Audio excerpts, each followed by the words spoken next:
Lihat rangkaian seri. Kalau beban-beban induktif maupun kapasitif dan resistansi tadi sudah dalam bentuk impedansi seperti ini, maka impedansi total untuk rangkaian seri ya kita tinggal tambahkan saja masing-masing impedansi di sini. Ya.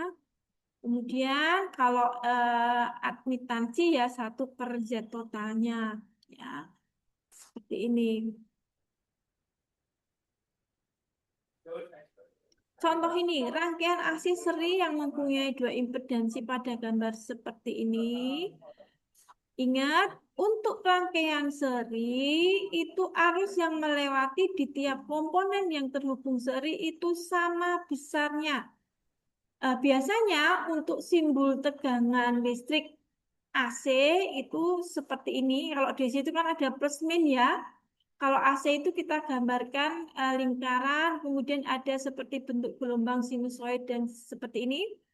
Nah, untuk keperluan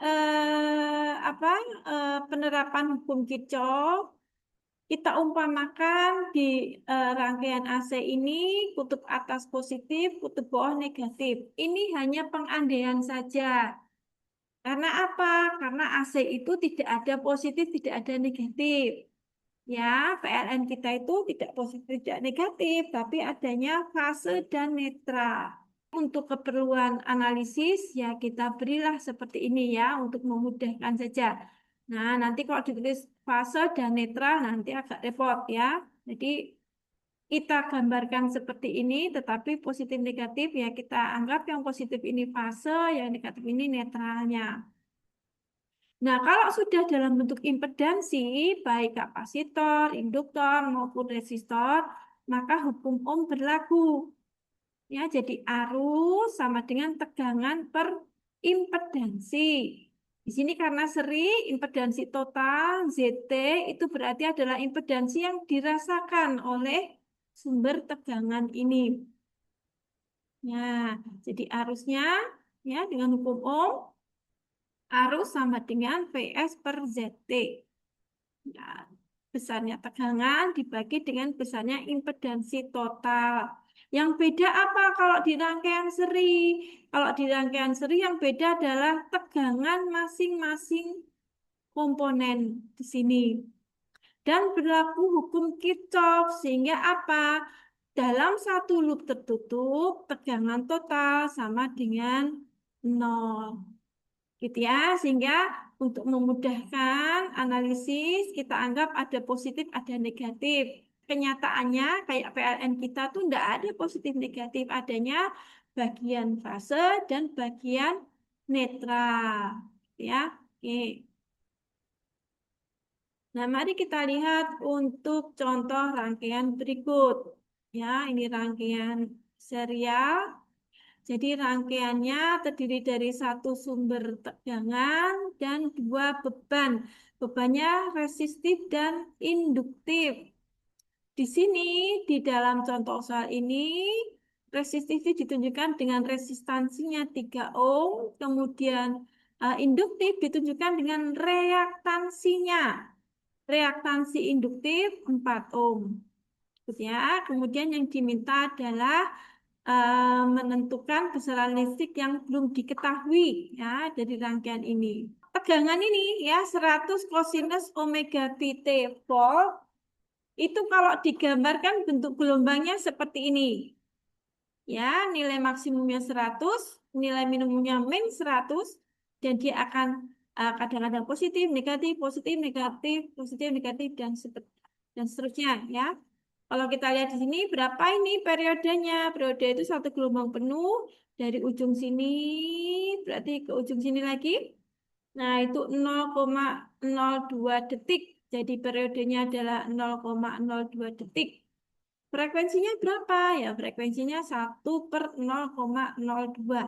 50 Hz. Nah, ini contoh gelombang yang frekuensinya 50 Hz. Sekarang kita lihat impedansinya dari rangkaian ini. Untuk resistansi, ya impedansi sama dengan resistansinya. Jadi ZR-nya 3 ohm. Untuk impedansi dari induktor di sini yang diperlihatkan adalah reaktansi induktif, maka untuk impedansi induktifnya, reaktansi ini kita tambahi dengan huruf J. Jadi ini tidak 4 ohm saja, tapi J 4 ohm. Atau 4 dengan sudut 90 derajat ohm. Sekarang kita mencari dulu impedansi total. Tadi ada dua, ya, resistif dan induktif. Yang resistif 3 ohm, yang induktifnya J 4 ohm atau 4J. Jadi karena seri kita tambahkan 3 ohm ditambah J 4 ohm. Ini tidak bisa ditambahkan langsung. Karena 3 itu real, yang ini ada J-nya berarti 4J ohm itu bukan real. Berarti berapa ya? Sudah, ini impedansinya 3 plus J 4. Ya, karena kalau bilangan kompleks itu real hanya bisa ditambah real, imajiner lanjut tambah imajiner. Ini real, imajiner, berarti nggak bisa ditambah. Jadi apa? Jadi ya impedansi totalnya adalah 3 plus J 4 ohm. Ini dalam bentuk rektangular. Nah, kalau diubah dalam bentuk polar, kita ingat kembali dari bentuk rektangular ke polar untuk magnitudenya itu bagian real kuadrat, 3 kuadrat ditambah bagian imajiner kuadrat, 4 kuadrat, akar dari 25. Dari 25 sama dengan 5, ini magnitudenya. Kemudian untuk sudutnya, jadi magnitud dan sudut fasanya, itu kita cari dengan inverse tangan dari bagian imajiner dibagi dengan bagian real, dicari inverse-nya. 4 bagi 3 ya, 4 bagi 3. Ini kemudian kita cari inverse tangannya, jadi pilih yang tangan pangkat min 1. Nah, ini inverse tangan, maksudnya yang dicari adalah sudutnya. Ini besar sudutnya. Besar sudutnya adalah 53,13 sekian derajat. Nah, biasanya kita akan eh, potong saja jadi 53,13 derajat. Nah, ini adalah impedansi totalnya. Ya, nah kemudian, oke, karena rangkaian tadi itu seri, maka arusnya itu akan sama dan arusnya itu akan kita hitung dengan tegangan sumber dibagi dengan impedansi total. Tadi tegangan sumbernya adalah 100, sudutnya 0 derajat, impedansi totalnya adalah 5 dengan sudut 53,13 derajat. Nah, pembagian bentuk polar seperti ini, magnitud dibagi dengan magnitud, jadi 100 dibagi 5, 20. Kemudian sudutnya, sudut yang atas dikurangi sudut yang bawah. Jadi didapatkan min 53,13 derajat ampere. Jadi di sumber tegangan tadi arus yang mengalir sebesar 20 dengan sudut min 53,13 derajat ampere. Nah, kalau digambarkan bentuk gelombangnya saja, yang biru itu tentunya dalam volt, yang merah ini dalam ampere. Kalau kita lihat antara biru dan merah ini tidak bersamaan. Jadi ada beda fase antara tegangan dan arus di sumber tegangan. Ya, yang tegangan itu di titik ini sudah 0, yang arus baru di sini baru 0. Terpaut berapa? Terpaut 53,13 derajat. Jadi arus dan tegangan di sumber listrik tadi, VS tadi, berbeda fase sebesar 53,13 derajat. Yang duluan yang mana? Arus apa tegangan? Jangan, tentu saja ya, wong di sini sudah 0. Nah, yang arus nunggu sampai di sini dulu baru 0. Gitu ya. Oke, jadi ini tegangan mendahului arus ya, atau arus terbelakang, lagging, terbelakang ya. Kalau leading itu mendahului. Nah, ini diagram fasornya ya. Oke. Nah, kemudian untuk tegangan tiap-tiap komponen. Nah, karena arusnya sama ya kita pakai saja arusnya di resistor ya, itu arus dikalikan impedansi resistifnya, ini arus, ini impedansi R-nya, kita dapatkan hasil 60 dengan sudut min 53,13 derajat volt. Kemudian di induktor, arus dikalikan ZL, ini arusnya, ini adalah impedansi induktifnya, kita kalikan 20 kali 4, 80. Kemudian karena perkalian jadi ditambahkan saja sudutnya, min 53,13 ditambah 90 derajat didapatkan plus, ya kan, 36,87 derajat volt. Nah, perhatikan ya bahwa untuk ini ya, ini adalah sumber tegangan. Kemudian yang merah ini adalah arusnya. Kemudian yang pink ini, bukan pink ini ya, violet. Yang ungu ini adalah tegangan di resistor. Perhatikan, tegangan di resistor itu satu fase dengan arusnya. Barengan nolnya di sini, barengan maksimumnya di sini. Ini nolnya barengan juga. Gitu ya. Nah, sedangkan untuk induktor yang hijau ini, nah dia ternyata juga sama seperti di sumber, beda fase, berbeda fase dengan arusnya. Ya, berbeda fase sebesar 90 derajat. Ya, karena kan arusnya kan min 53,13 derajat, sedangkan tegangannya plus 36,87 derajat. Di induktor, tegangan dan arus itu berbeda fase. Sebesar berapa? Sebesar 90 derajat. Di resistor, tegangan dan arus itu satu fase, sama barengan mereka ya.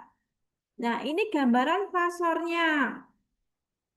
Ya, yang biru ini adalah sumber tegangan, besarnya 100, segini kira-kira ya. Kemudian yang merah kecil ini adalah arus, besarnya 20, dan dia itu berbeda fase dengan sumber tegangan min 53,13 derajat yang merah kecil ini. Nah, sedangkan yang hijau ini adalah tegangan di induktor. Sudutnya dari sini 36,87 derajat. Karena positif ya berarti ke atas nyarinya ngukurnya. Kemudian yang VR itu sudutnya min 53,13 derajat. Karena min berarti ngukurnya ke bawah di sini. Nah, kita lihat di sini. Yang satu fase dengan arus adalah tegangan di R. Nah, jadi diagram fasor itu untuk memperlihatkan itu besarnya dan beda fasenya. Kalau kita lihat untuk VL itu 90 derajat dengan arusnya, gitu ya. Untuk VR itu tidak ada beda fase. Nah, sedangkan di sumber sendiri antara tegangan dan arus ya berbeda fase. Ya, karena bebannya itu beban kompleks, ada resistor, ada induktifnya, dan bedanya sebesar 53,13 derajat. Di penerapan hukum Kirchhoff tegangan kan dikatakan bahwa dalam satu loop tertutup itu total tegangan sama dengan 0. Jadi kita akan menjumlahkan. Tapi ingat kalau kita menjumlahkan bilangan kompleks itu kita jumlahkan dalam bentuk rektangular, bukan dalam bentuk polar. Sehingga yang ini diubah dulu menjadi rektangular. 60 dengan sudut min 53,13 derajat itu sama dengan 36 min J 48. Kemudian yang ini menjadi rektangular juga. Nah, baru kita terapkan di hukum Kirchhoff Fs minus ya. Kemudian ini tegangan resistor, ini tegangan di induktor. Bagaimana sih menjumlahkan seperti ini? Nah, menjumlahkan bilangan kompleks seperti ini real dengan real dan imajiner dengan imajiner. Yang real mana?